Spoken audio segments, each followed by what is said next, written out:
Ha ha! Welcome to another episode on the Choose Yourself channel. Now, some of y'all might know I just moved from Manhattan to Florida. Yep, I said Florida because I be making up my own pronunciation. It's called Nero Authenticity.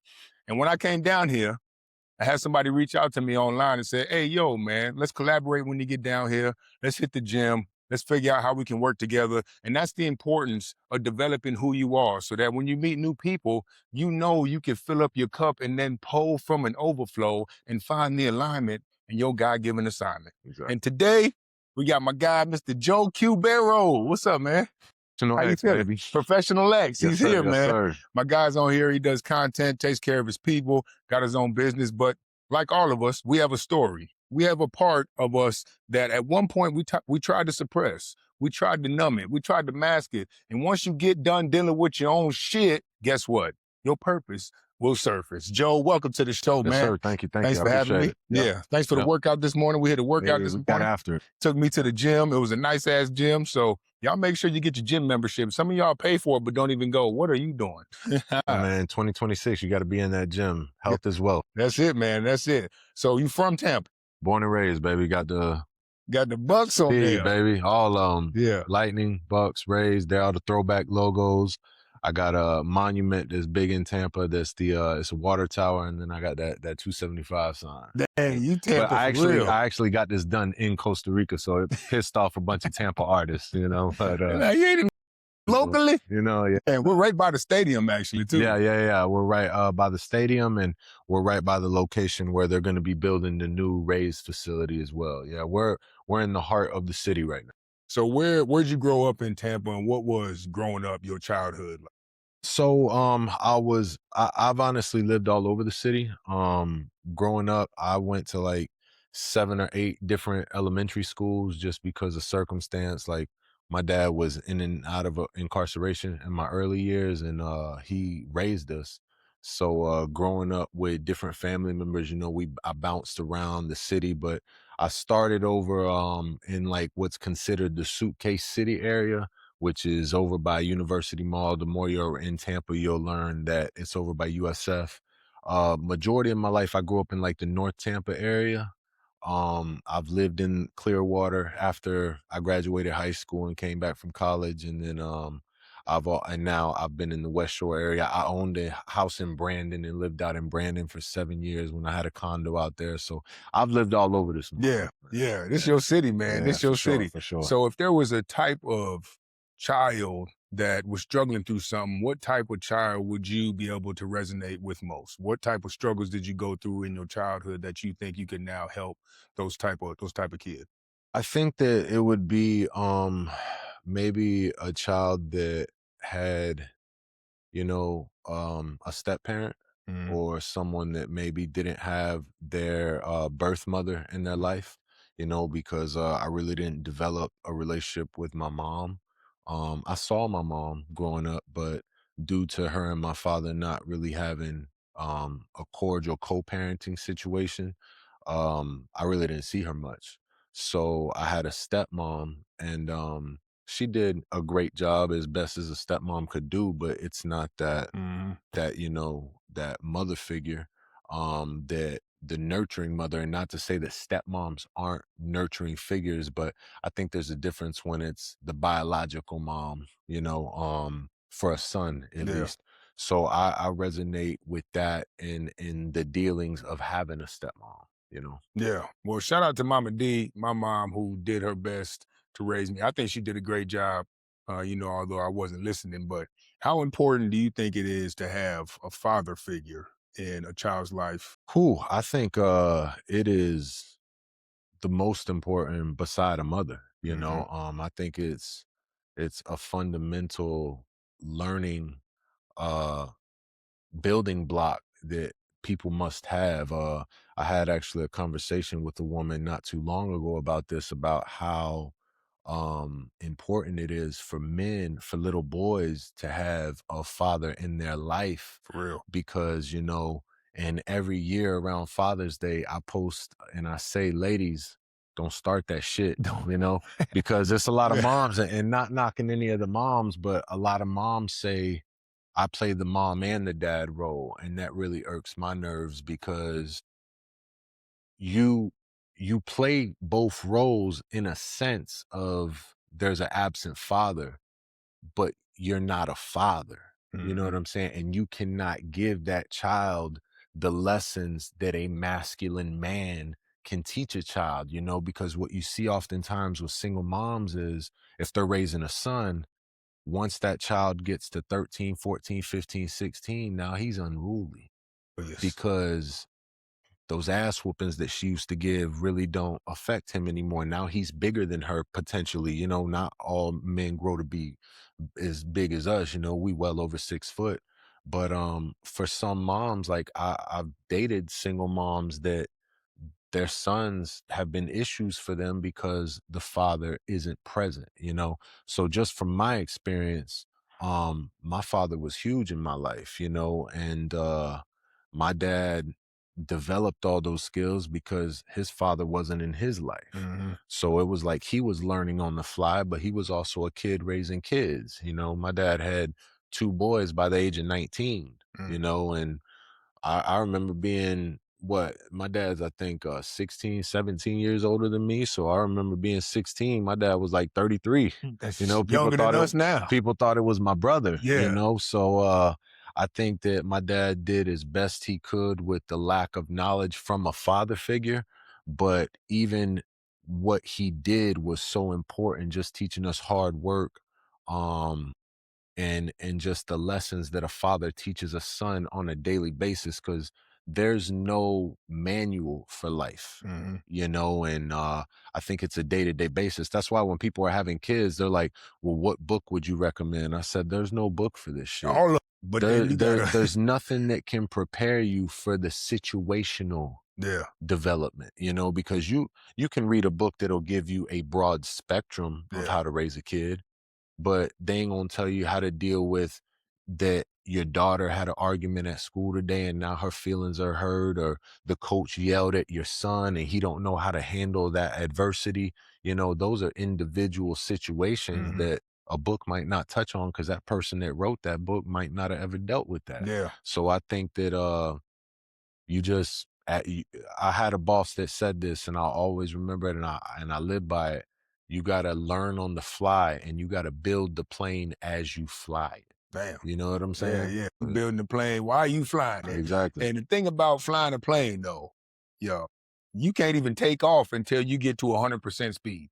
So if you're gonna go 90%, you're gonna half-ass your life. You might as well be in the garage with the broken planes. Park that thing. There you go. Don't So even don't even start it up. don't even start it. You wasting gas. You wasting energy. So make sure you do the work. Read the books. Yeah, have the conversations. Join the community. But then be prepared for some shit you ain't never seen before. Because we are created to do something that ain't never been done, and especially Yes, when it comes to exactly. parenting someone who's 15, 20, 25 years younger than you, growing up in a completely different generation, Yep. like the screen. So, Yep. and when it comes to the screens, you do content now. You got Yes. like 350K, but what was your evolution as far as how did your content creation hmm align with your personal development, and how did it change as you grew as a man? So I'd honestly say that like we were talking about in the gym, I honestly just started doing reels for to bullshit and just like distract my mind from Mm, the stuff I had going on in my real life. And I just started doing voiceovers, man, and and people took to it, and I started gaining a little bit of following, and then I went viral. But then after I went viral, I wasn't really satisfied with that because, like I told you, I was using voiceover, so it was someone else's content. I was just syncing my lips. So then I started doing my own original content, and that's when art started imitating life. You know what I'm mhm, saying? My life was starting to reflect through my reels, you right. know? So the stuff I was dealing with because I mean, 4.5 years being single. And I think it was like 2.5 of those years I was the professional ex. So, um, it was like, I was dealing with live situations being single, and then I'd put it into the reels, Yeah. you know? So I think that that's helped me evolve. And obviously, when I started out early, My reels were a lot more controversial. They were a lot more toxic. Since then, I've scaled back off the toxicity of the reels because I'm really not living that single reckless lifestyle Mhm. anymore. But I've just transitioned more into now I'm 40. It's not the same as when I was 37, and I was still out drinking every weekend and Yeah. partying and just trying to smash and dash, But now. you were being authentic in both forms, though. Most definitely. You were Yeah, still be and promoting and what I you was think living. that's what helped me and people resonated with me was nothing about it was fake. Right.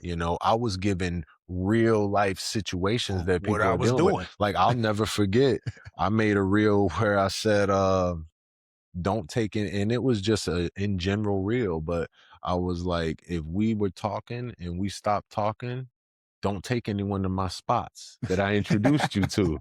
Do you I'll be come take girls to the shorty spot, your ex's spot though? Oh, no, no, no. See, no exes have ever put me on the spot You the because professional ex. I'm from this city, so a Right, lot of right. girls I've dated aren't from here. But yeah, no, don't take no one to my That's spots, my spot. like If you put them on, yeah, if I put you on, yeah. I don't want to go in there for dinner one day and see you. So I'll flip the whole table, baby. You know what I'm saying? Flip the So script I and the was making table. stuff like that, and but like I said, it was always authentic and coming from a genuine place. And I think that resonated and that helped my following build. Like you said, I'm over 350 now, like 366 on Instagram, but on Facebook, I'm at 725,000 followers, So you got so a I'm meal across. approaching across Meta, I got 1 million followers, Yeah, But I think the two things that have really helped me grow was my impact of being a father because I've never strayed away from that. yeah. Even though I've been that toxic ex online, I've always made it very apparent that I was a father to a little girl as well. Right. And sometimes that line, people tried to talk shit about me in a sense because they're like, how can you be talking like this, but you got a little Right. girl? And I look at it like, well, you don't give a comedian that same type of shit when Mm, he's on stage talking about this, that, and mhm. like you don't care about how his kids feel. My daughter doesn't have Instagram. She doesn't have to see the content I produce. I mean, as she gets older, if she chooses to go and look online and see my old reels, She'll see the evolution now she'll too, see the though. evolution, Yeah. exactly, and she's actually seen me evolve just from doing content.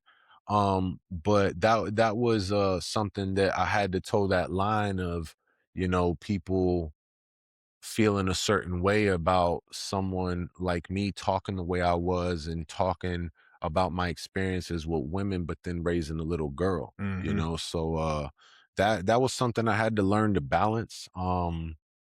But yeah, I think it's worked out for the better, man. Yeah, yeah.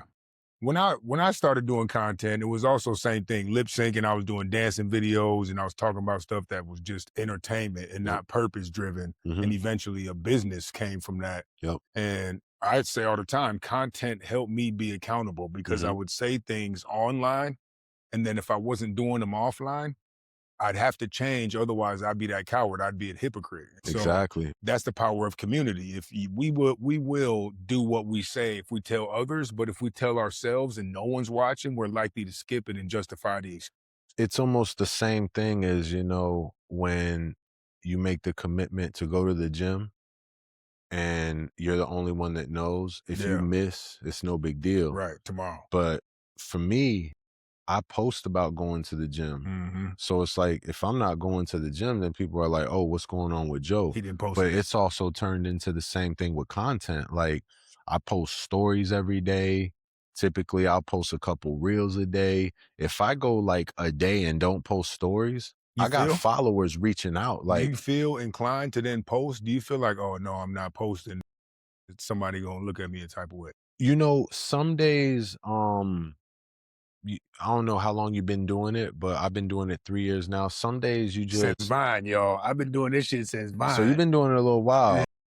For me, it's just some days you just need that break. gotcha. I don't even want to look at the phone today. Hmm. And it's very few far and in between, But like I said, in those days, I have followers that reach out and that are like, you ain't posting on today. Is everything Are you okay? okay? Yeah. Like they're we don't realize the impact that we have on others' lives because not everyone's going to reach out and tell you Right. how you're impacting their life. Hmm. Don't get me wrong, I have had plenty of followers, and I think every one of y'all that will reach out and tell me, I wake up and watch your reels. I've had numerous followers that reach out and tell me that Save they've my been life. suicidal Yeah. and they wake up and my reels bring a smile to their face. And that to me means more than any like, any Hmm. share, any comment, because that's impactful, Yeah. you know? And if I can impact someone's life in a positive way, that means so much to me, especially someone that might be feeling like they want to unalive themselves, and something like them waking up to watch my reels Hmm. makes them feel better about themselves. I think that that's probably been one of my proudest moments is when I get messages like that. And that actually, in times where I've doubted myself and doubted if I'm doing what I need to be doing, if I'm right on the right purpose, that puts things in focus. Like, nah, I am doing the right thing, Yeah. because we develop a voice versus when you're just doing voiceovers, Right. Right.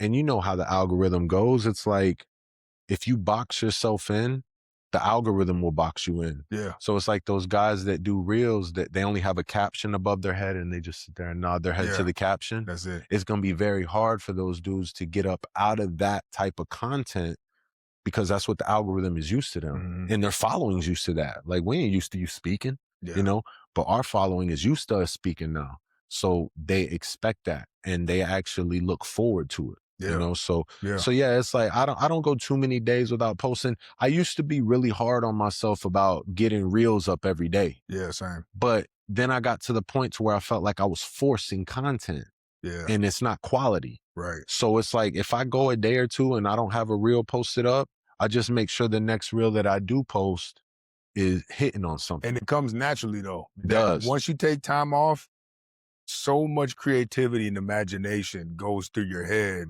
and be able to recalibrate and not put so much pressure on being consistent where, yeah, we skip a day, we're consistent in a year by skipping 12 days a year, you're Yep. still consistent. You skip a Yep. month a year, you're still consistent. But as far as doing the one a day, three a day, when you give yourself space, just like people who write or paint, you go walk around the block, you come back, new idea. Hmm. And it's similar to that. And if you ain't ready for the backlash, do not go online because that shit can be a dark place. They coming for your ass. Listen, I'm telling They you, come- man, one of the biggest piece of advice I give people is, um, in the first hour or two, I'll interact with comments and stuff of a yeah, reel. But for the most part, man, I set it and forget it, yeah. because there's been some reels, man. Like I had one where it was a meme. I just remade a meme. I It ain't was, even and make it. you probably heard it. It was your baby daddy at the hibachi spot letting the chef throw meat in his mouth. And I remade that. There's a I guy, ain't doing that ever again. there's another content creator that shared it, but he got a bunch of views off of it. But he was basically clowning. He was like, "You really recorded that?" And was like, "This is the one." And his following got on my ass. You know what I'm saying? And I was just like, "Damn!" Like I was early in my content career, and I found myself defending Yeah, myself. that shit. Yeah, And that right there is a rabbit hole in itself because it's one v however many are on the post. because You once can't defend yourself enough because they gonna keep coming. And I had a homeboy, shout out my boy Ken. He's the one that told me. He said, "Joe, you could be arguing against bots, bro." man, they won't never be tired. And I was like, and don't get me wrong, every once in a while, someone will say a comment and I'll respond. But for the most part, now I have the wherewithal to be like, you know what? I Yeah, ain't even gonna let you yeah, get that out of me. You know what I'm saying? To where I can just ignore it. Whereas before, because I just grew up as the person like, oh, we addressing this shit. right. You know what I'm saying? Ain't about to be You ain't disrespecting about to me be like that. disrespecting me, but then you your skin gets thicker Mm, as you start. You know what I'm saying? It's like when you working out, we got calluses and shit.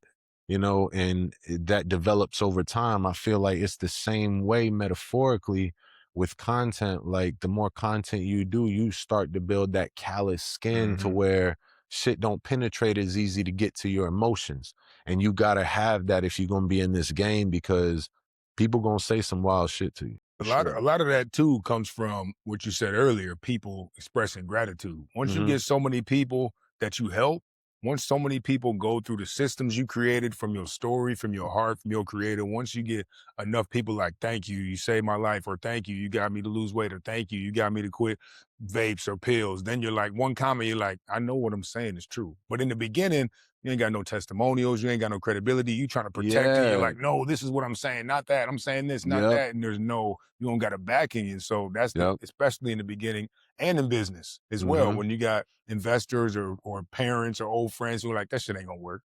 Well, see, that's the thing. When I first started doing content, I think that everybody goes through this phase where you're worried about what your immediate friends and family are going to say. Yeah, that's big. And like I told you, when I first started, I had 726 followers. I had never posted on my story a day in my life. Like the only thing I ever posted on was Snapchat, and I Mhm. had 30 followers. Yeah. But my people that followed me on Snapchat were like, this is what you're supposed to be doing. Like, you got a voice, Joe. This is what you're supposed to be doing. And I'm like, what I'm supposed to do? Sign up to be a fucking motivational speaker? You know Yeah. what I'm saying? Yep. I didn't know Right. how to go about it until Until I you made made that some. first reel. But what ended up happening is, like you start to gain a little steam. You know what I'm saying? And you start to pick up, like you start to gain your footing, Mhm. and you figure out the way of how you want to direct your content. And then you start to build a following, you know? And then once you see your lane, I think it's easier to be more confident in what you're talking about versus like what you said in the beginning, Yeah. where you're trying to prove and defend what you're saying is true. Yeah. Where once you get to the game where like we got some skin in the game now, it's like when people say some wild shit on my post, like this isn't true, I say, well, 80,000 likes says it is. I'm saying, I ain't about to argue you with know what I'm you, saying? So sold out a workshop. read the room, Yeah. check the comments, Yeah. Read yeah, the fact exactly. shoot. And shout out, I know you got a book. Yeah. I Um, got you a copy here too, for I sure. appreciate that. And Yep. I'm gonna shoot you a copy of mine. I got the audio book I just released on Friday, and it's readable. It just got actually it just got updated on Audible yesterday.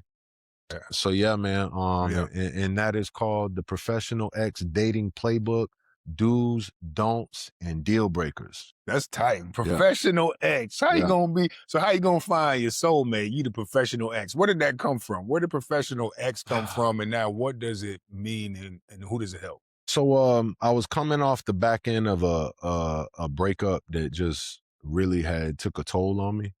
And I had got introduced to someone by a friend, and it was just, like a rebound situation that was pretty toxic on both ends. It wasn't just her, it wasn't just me, it was a mutual just toxicity. She was coming out of a bad situation.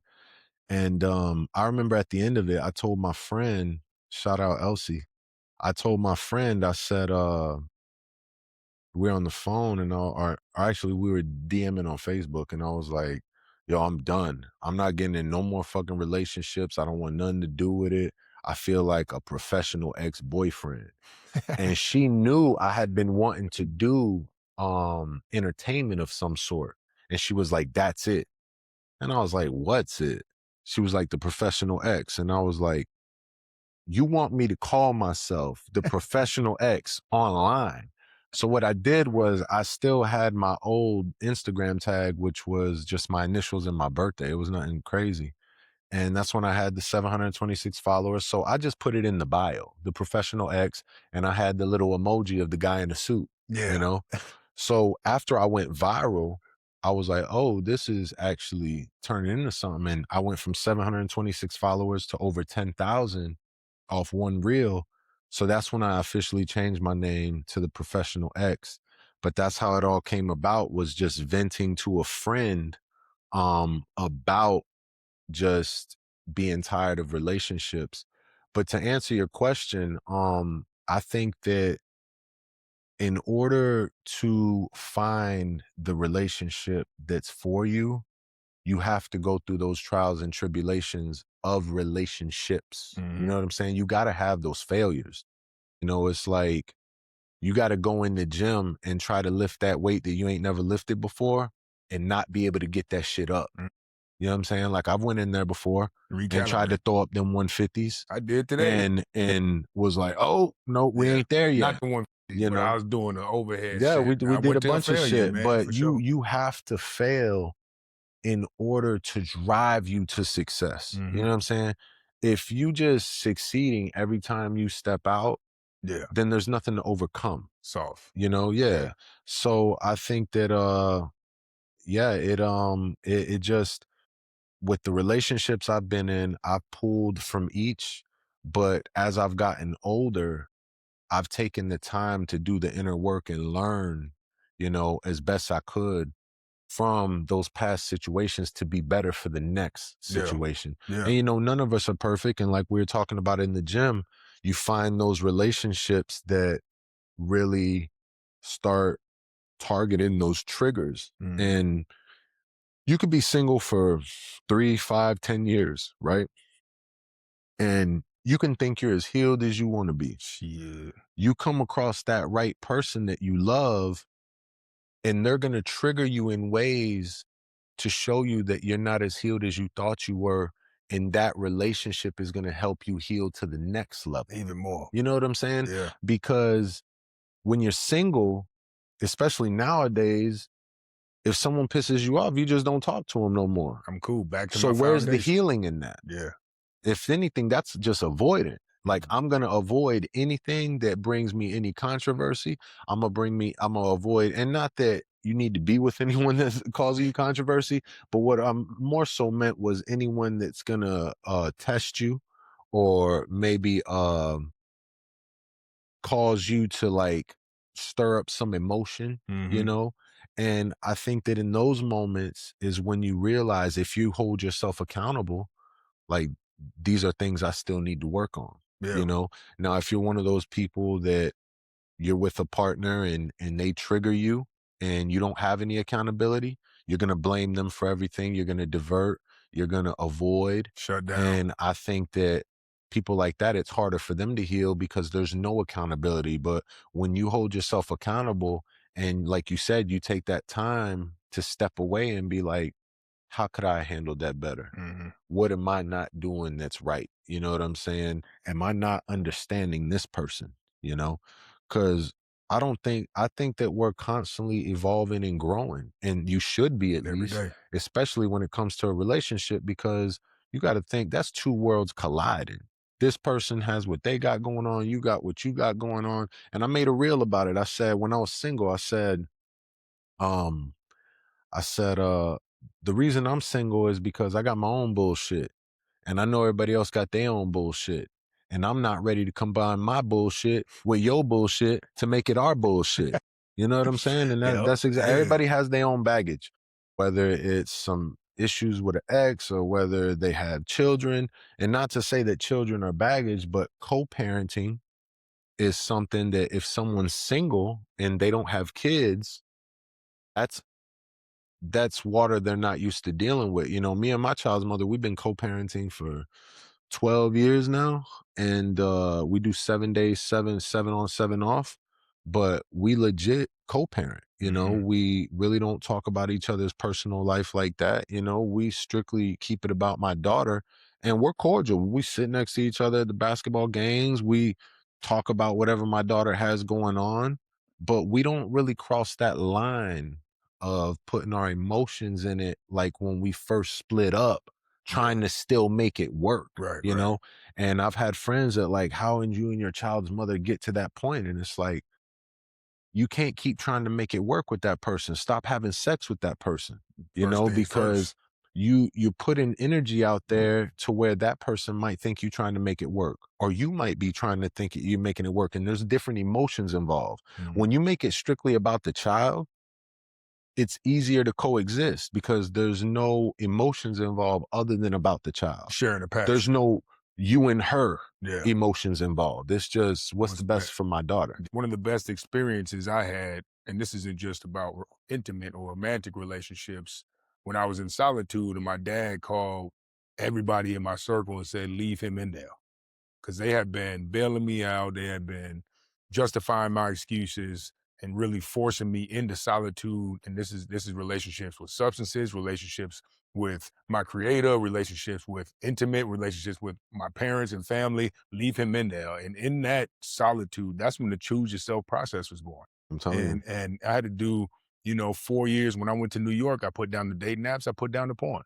And that was a big part of me changing my relationship with women. And in that realization, I became a safe masculine because I was no longer sexualizing women. And now a lot of my growth partners and people in my communities and at my workshops are women because I'm more focused on the purpose and how to develop the safety within myself to allow them to feel safe to do the healing. And then Mhm. also lead men as an example of what a safe match, and instead of being like, "Oh, she fine. Damn, how do I swipe? Oh, can I? How do I?" Damn, stop with the erections. When you can Yeah. control fasting is one thing, but when you can control Dick your dick, discipline. you That's what we stop was talking getting about in the gym. erections from thoughts. Yeah. Stop it right when it Like that starts tingling. that Shut it down. 14-year-old shit. Yeah. You in class and your dick get hard just because you thought about something. Bam. That type of shit. It's like we were talking about in the gym. You asked me if I believe in hitting on women in the gym, and I Mhm. really don't. Yeah.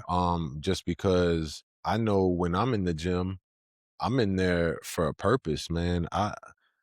Flirting and talking is the furthest thing from my mind. Like I'm in there. The gym is my therapy, Yeah. you know, Same. and the last thing you gonna do is hit on your therapist, Right. if she's a woman at least. That's the last thing you're gonna do. So it's like when I'm in there, I look at it the same way for women. I don't know, maybe some women like to be hit on in the gym. It's just not my style because I'm in there, I'm about business when I'm in there. I probably have the most unapproachable face Yeah. possible. And Yeah. and that's by design because I remember I posted a story yesterday of me and my brother working out, and they were like, "You look so mean when you're working out and you're recording it." And I'm not doing it on purpose. It's just where I'm at in that space, in my head to get the energy I need for that workout. Mhm. I just go to a place to where I wear my heart on my sleeve and my emotions on my face. Yeah. So if it's something wrong with me, you're gonna be able to tell, Yeah. you know. So when you now you got professional X. You wrote a hmm book about the And, do's, don'ts, and the and what deal and the breakers. deal Yep. breakers. And so what's the main root, the foundation of that book? Where did that come from in your relationships? What are you trying to teach people? So the whole focal point of the book is just navigating the current dating landscape, you know, and it's more geared for people that are in their 30s and 40s. They got some failed relationships, they got some skin in the game, they have had some heartbreak, Not to say that if you're 19, 20 in your early 20s, you can't buy it or read it, but it's more so for people that are our age, that 80s and 90s generation, maybe some late 70s, I'm not sure. But for anyone that is finding the current dating scene to be a struggle, you know, and I'm just giving them my experiences that have worked for me. It's like I was on a story on my IG the other day on Facebook, and I had friends, because your friends will be the first one to talk shit about you, Every or talk time, shit man. to you, Yeah, yeah, and I meant to say that earlier, that when I first started doing reels, that what I was worried about was those 35 to 50 people in my city. But yeah. like I told you, my first reel did 1,600 views of people I don't know. So I'm like, damn, like this is bigger than just my city. But it basically is just trying to help people navigate dating. But like I said, I had friends reaching out and be like, how you gonna give people advice Man, on dating when yo, you ain't in a relationship? And I same. said, well, it's not a relationship book. It's a book on dating. Yeah, And who yeah. got more experience Then in dating than right. me at this point, especially being single for 4.5 years. And 2.5 of those years, I was doing this professional X shit. So I've seen my fair share of fucked up situations. I've seen my fair share of how women get down. I've seen my fair share of how men can be when there are certain ways about women just through my friends. Mhm. So I've taken a collective of my 40 years experience and turned it into a book, um just to help people navigate a little bit better. But I would definitely say the main fundamental takeaway from it is just to be able to navigate and alleviate yourself from having to deal with a lot of the bullshit that goes on. Like for me, you mentioned dating apps. I haven't been on dating apps since like 2017. And when I was on there, I was on Bumble and Tinder. And that lasted maybe a couple months, Yeah. because for me, it was, Tedious. just it was a lot of time wasted because you're literally deciding to talk to someone based off the best pics that they've decided to put up Hmm. or the best bio that they came up that they think you want to read. And then you actually get to meet these people. You see, they don't necessarily look like what those pictures look like. They aren't what their bio says. So for me, it was a lot of wasted time and energy. Now, we come from the 80s, you know what I'm saying? So for me, it was more, I remember the days of having to get a girl's number, At the mall. yeah, having to Yeah. talk to girls in Straight up. person like that. You had to catch a vibe, Yeah. Now, a lot of these 20 and maybe some 30s that are on those dating apps, they send out 100 messages every morning and then just go off that and see what responds. Yeah. For me, man, I've always thrived and enjoyed the chase of actually meeting someone in person and catching a vibe with them. The A nerves of vibe, it too. yeah, like the butterflies and Yeah. shit, like that old school shit. So it's um I like that. We come from that. So I think that the elements of that give you a lot of who you're dealing with. Yeah. You can tell really quick if you and someone have a connection, you Yeah. know? So we talked about, the triggers and, being able to identify the triggers, what triggers you from others in relationships. And then as far as the environment and foundation, what are some things people can do if they're struggling dating in their environment, meaning what they consume through all five senses, and in their foundation, which is routines and habits right now, if you're struggling dating, to help you add value to yourself and then attract someone who might be in alignment? Just to touch on like triggers for me, like when I'm approaching a relationship, I think that people are quick. I made a reel about this that people are quick to say, trust and communication are huge. And I agree. It's in my top three along with, um physical attraction and just a mental attraction. But what people fail to talk about is clarity. Mm, You know what I'm saying? Because without clarity of where y'all at or what you're doing, there's going to be confusion. And when there's confusion, there can't be any growth, you know? Because if I'm talking to a girl or I'm with someone or we're dating or whatever the case may be over the last couple years, and she thinks we're in a relationship, but I'm just treating it as casual hanging out, that's where the confusion comes in. And that's where she's going to start to resent me because we obviously haven't communicated on a level to where she has clarity on where I'm at, you know? So I think that for me, building blocks are, obviously attraction, but communication, trust, and clarity within that communication. But triggers for me, man, are anything that has to do with exes, just because those are things I've dealt with in my past. Um, and not to say that I'm against everyone has exes, but it's to what extent is this ex in your life? You know mhm. what I'm saying? Are y'all friends? Because I'm not doing that. Like, I'm Yeah. not putting myself in a position where I'm gonna date a girl where she's like, me and my ex are friends?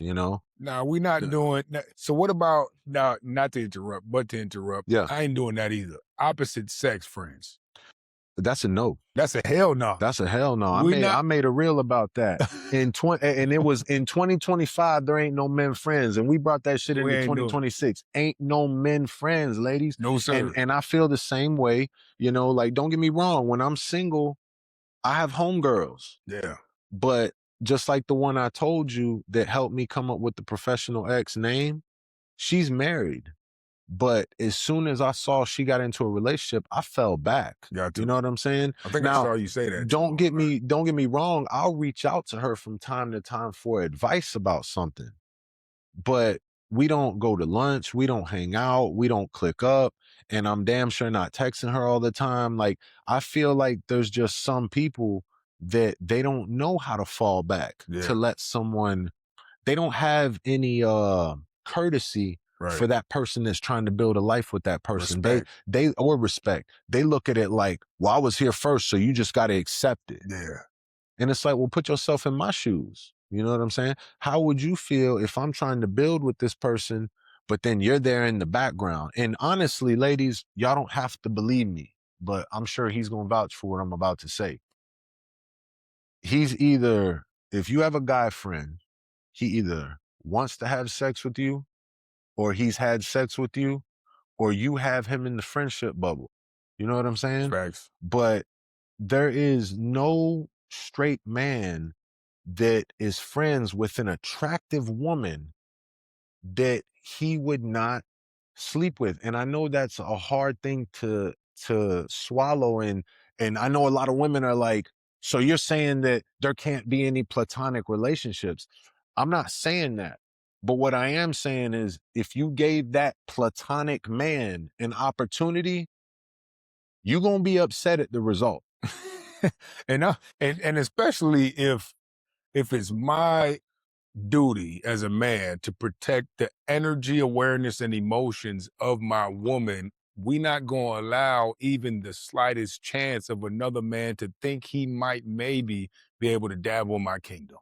'Cause it's in his head, and it's my duty to be able to protect what we have. And I won't even I won't even have girlfriends for that same reason. I'm telling There's you. no point. Why I got a homegirl and I got a dang wife? Well, it's like I said on my reel.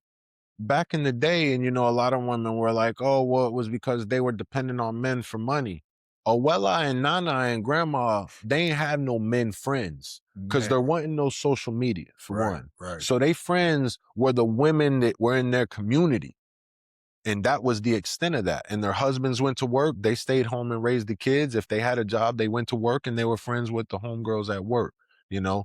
But I feel like with the advancement of social media, there's so much access to people that people want to make it the norm to have all these friends of the opposite sex, as if these people would not sleep with you in a heartbeat. Mhm. And I feel like women more than men, because a lot of men, and this isn't on no cocky shit, a lot of men don't have it like us. They don't have the gift of being able to talk to someone. They aren't good looking. You know what I'm saying? Like, a lot of men struggle with being able to have a conversation with a woman. So with us, it comes a little bit easier for us. So we see the game different. Yeah. You know what I'm saying? Whereas a lot of these men, they're just waiting in the wing for an opportunity.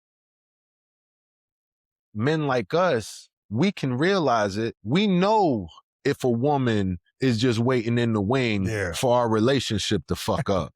But women, on the other hand, will play naive to that fact because they still crave that attention in some sort of manner.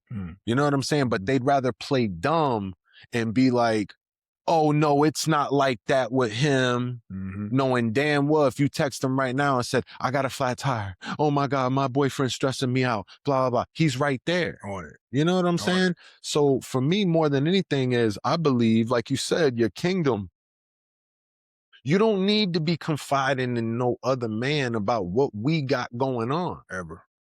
I'm your best friend. Yep. Yeah, you have your homegirls as your best friends, but I'm your best man friend. Yeah. And you're my best woman friend. You know, I don't have no homegirls. I got my girl. Yeah.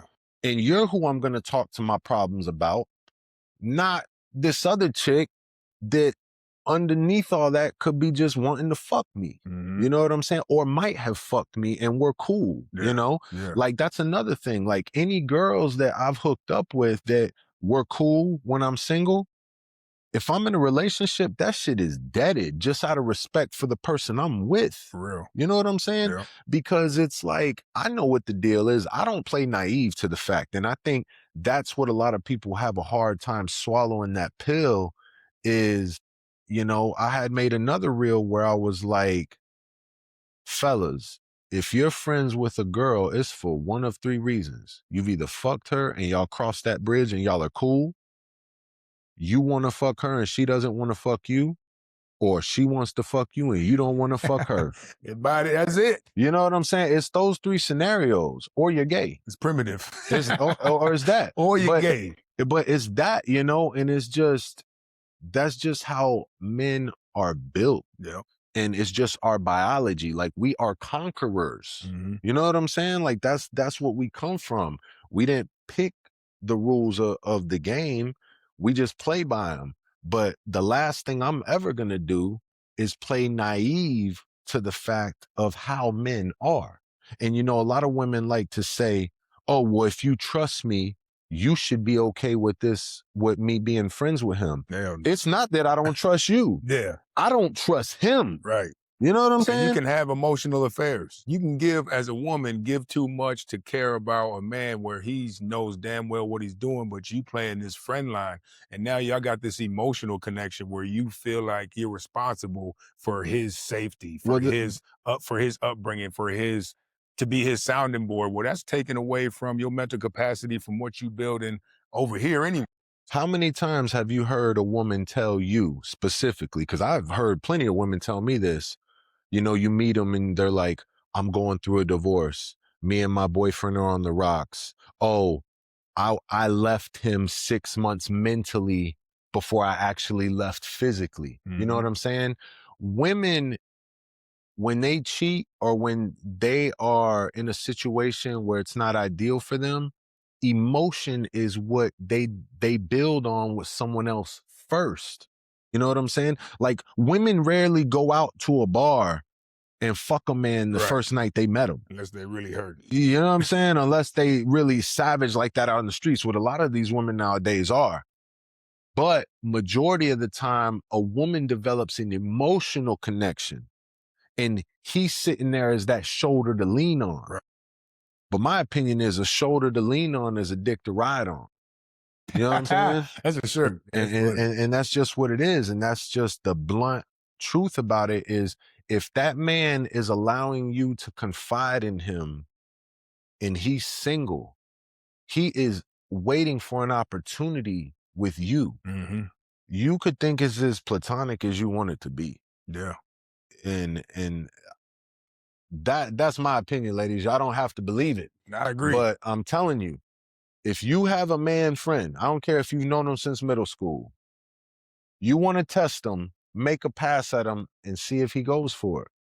And he going. And he going. Oh, and you going to learn the hard truth that day. I promise you that. Yep, it's going to be like that, man. Yeah. Nah, that's for real. And if you don't have everything you need in your partner, that you need someone of the opposites, the thing about having a brotherhood, do not cut your brothers off when you get in a relationship. You're going to turn into a soft-ass man. And women, do not cut your women off unless they hating and toxic. They got to go, because they'll take away from your relationship. You got to have the same sex friends to keep you in balance, because you're bringing femininity. So you need femininity. We're bringing masculinity. You can't mesh too much into each other and have no friends. Now the growth stops. Now you guys start to become dependent.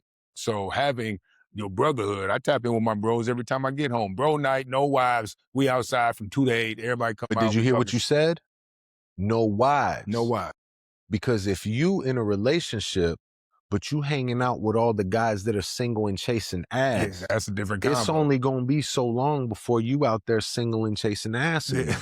You feel me? Turn into because, and it's just like women. If women are in a relationship, but all their homegirls are single, where is that going for her?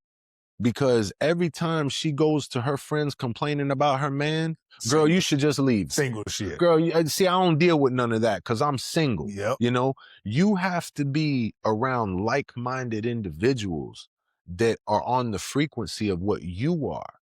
So if you're in a relationship, I'm not saying you have to cut off all your single friends, but you need to limit that interaction and try to surround yourself with people that are actually in relationships. You know what I'm saying? If those are your goals, because it's like when they say you're a product of the 5 people you interact with the most. So if you interact with drug dealers and people that ain't got nothing going on in their life, where you going? Yep. How are you going to elevate if that's all you see? It's almost like when you grow up in the hood you're a product of your environment. So until you get up out of that, you cannot elevate to see, oh shit, there's a world all outside of this. Yeah. You know what I'm saying? All I've seen was the basketball players, the dope boys, the football players. I thought that was my only way out. Yeah. But there's a whole bigger world out here. It's the same thing with relationships. Like if all you're doing is hanging out with people that are constantly going out and partying and dating apps and this, that, and the other, what do y'all have in common other than y'all's history? Your traits ain't the same. Because y'all's Habits. current lifestyle isn't the same. So Yeah. y'all really don't relate, Right. you know? So that's why, like, I find myself interacting with friends. Don't get me wrong, I still have homeboys that are single, but it's also where their mindset is. You know what I'm saying? Like some of those guys are actually looking for relationships. Right, They right. want to be with a woman, For real. you know, but it's sketchy ground out here right now. But I think that you have to be around like-minded individuals, and that's in anything you do. Mhm. If you want to hit the, like, first thing we talked about, right, was we wanted to interact to do some content Mhm. because we both do content. But then I saw you hit the gym. So I said, oh shit, let's hit the gym. Yep.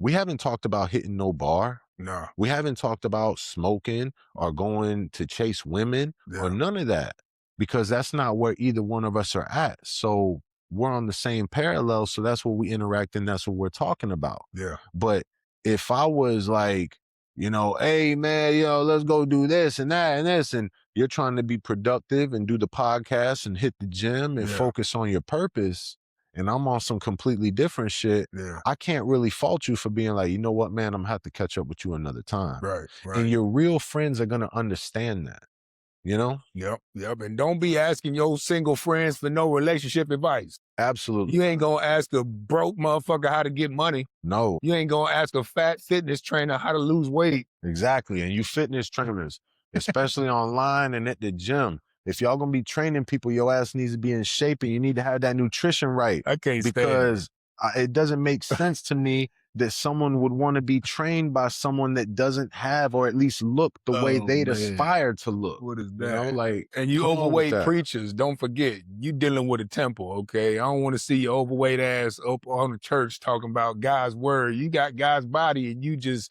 putting pollution in that, okay? And you overweight doctors, same thing. You ain't fooling nobody. I see what you're doing. Well, it's like my friends that ask me, how you gonna give advice on dating?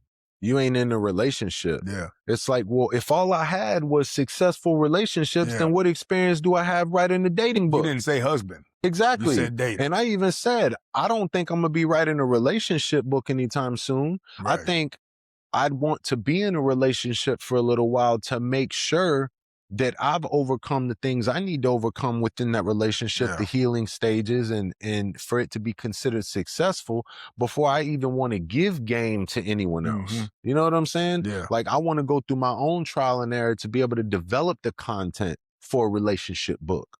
But I've developed the content for a dating book. Damn You know sure what I'm did saying? that. Yeah, for real. Nice, man. Well, shit, it's been real, man. So how can people work with you? Do you provide programs? You got workshops? You got courses? So I haven't done any workshops or courses. Honestly, the book was something that I had been thinking about for some time. I actually started my clothing brand was the first thing I started, and that's the professionalx.com. I just started out with some t-shirts and hoodies, and I had a business partner that helped me with that process early on. Her name's Martha. Shout out to Martha for all the help and the support you provided and has still provided up until this point. But we at first when I started, I was actually doing overhead and we'd have to buy 100 shirts and then print 100 shirts, then hope they sell. Mhm. And that's just ass backwards when you're a small business Yeah. because, you got to buy, like, I was doing black tees, so it wasn't a variety of colors Right. because how I'm gonna buy 100 white, 100 black, 100 pink, 100 purple in small, medium, large, extra large, and then just hope they sell. Right. And when you up and coming, like a lot of that shit ain't gonna sell. So now what I've done is I found a distributor that I'm able to put stuff on my site, and when it sells, Yeah. they just Drop print it, shipper. drop ship it, get Yeah. it out to the customer. Whereas before, Me and my daughter would go pick up the merch, Yeah. bring it to my house. And this actually worked for me really well in the beginning when I was first launching my brand. Was I would spray my favorite cologne on all the women's items that was getting shipped out. Mm. I'd have a Professional X sticker on the shipping package. I'd put a sticker in the package, and they'd get it and they'd be like, "Oh my God, it smells like you." And that was one of my marketing techniques early on.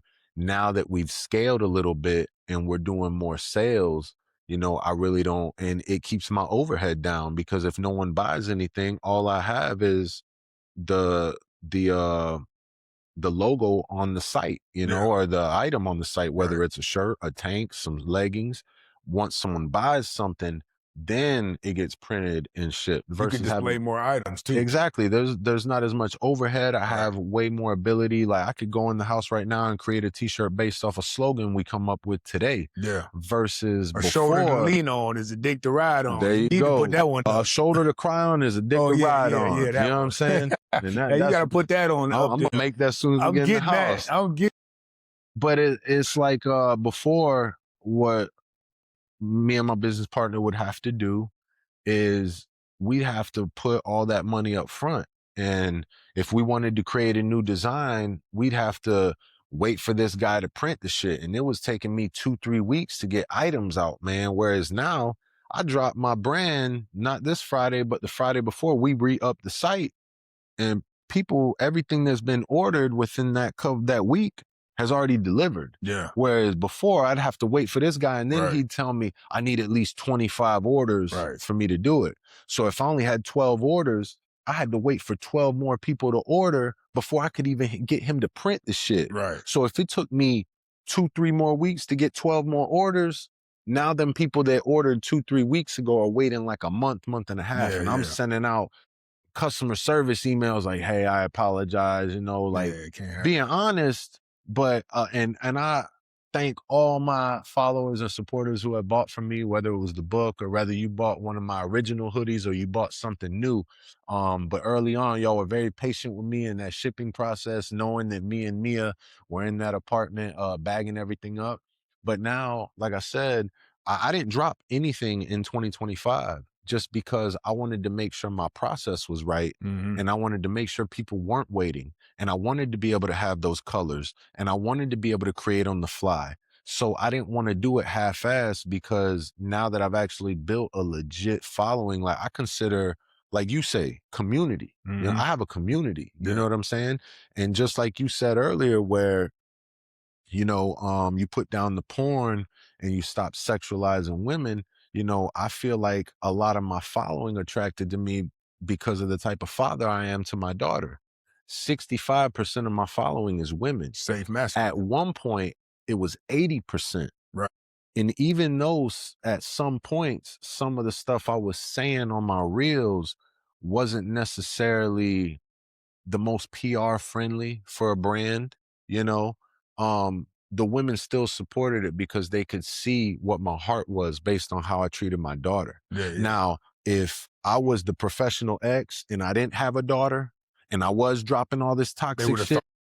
I'm a walking red flag. Yeah. My following's probably 80% men, Yeah. 20% women. No, that's You know for what I'm real. saying? But the women could see through the reels and be like, well, look how he treats his daughter. Right. You know what right. I'm He just saying? going Like, through something. he's getting his daughter 7 days at a time. Like, Yeah. he's not like the weekend warrior dad. Like, so I think that really helped. But just to wrap it all up, like I said, I got the book out. It's on Audible, or no, it's on Kindle. It will be going up on Audible. It's currently on Kindle.